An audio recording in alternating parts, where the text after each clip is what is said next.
Table 3 is just a bet stack on the turn. I think the flop call is like, there's no other way to play the hand. Like, call pre-flop, call flop, bet turn, and call a raise if raised all in. Yeah, I agree. I think that's well played. Just plays itself. Yeah, we'll take a look at the stats while they're there. So, over like the first 125 hands we played, you know, you were aggressive on the flop, and you just seemed to like never give up flop from like my perspective. Whereas like you didn't fold the bet, and you raised an insanely high amount, and you know you continuation bet like a standard amount, I guess, like a standard aggressive amount. And then you seem to like play like kind of like tough, but like not overly retardedly aggressive like you did on the flop on the turn and river. Like you kind of played a bit more towards ABC, whereas like flop you were kind of like bordering maniac insane. Okay. That's kind of my perspective of the match right now. It's like pre-flop you open every button and you defended maybe a third of your big blinds. Yeah, I mean, I think that the truth was I was just running pretty well in some of these spots, but yeah, I think you know, given what you had so far, that's pretty accurate. I think folding 10-3 to 7 is just okay. With a min raise, I can probably call, like try to play flop. It's just like you're not making or losing much money by calling or folding that there, so I don't think it's like a big deal.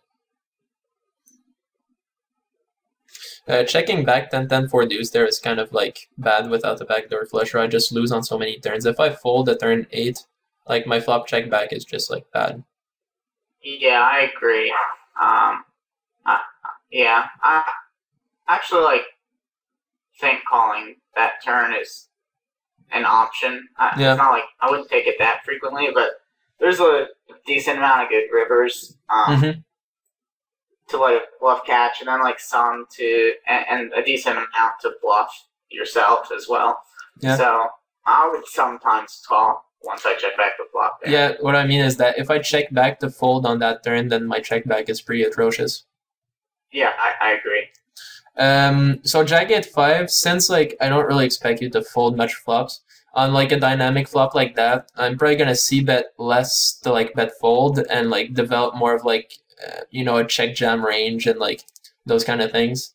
Whereas like, you know, bet folding with like king 10-8-6 there is just gonna be bad because I just like lose so much and then I'm putting like a bet more.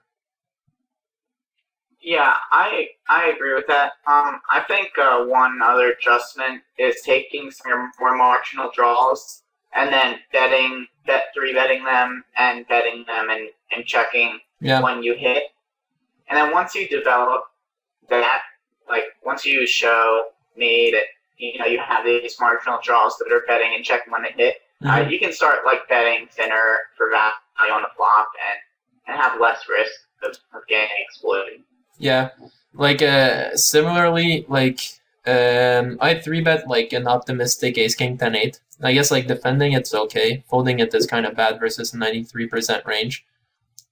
I guess I can just like 3-bet and just like hope you play me back on like when I flop top pair. Still a very optimistic 3-bet without a flush draw.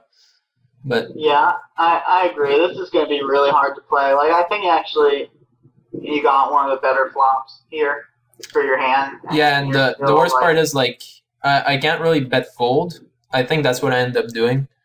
I can definitely check call.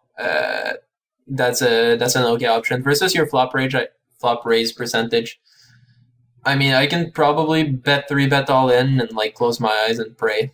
I don't think that like that would be that bad, but yeah, I think a bet 3-bet is probably the best play. I think when you get to a spot like this, versus somebody playing the way I'm playing right now, there's never like a good situation. You're never happy. There's just like the situation you need to do. And here, I think you just like need to bet 3-bet and be like unhappy about it. I think that's just the most profitable play. But I just kind of bet fold way too much equity versus like your flop raising.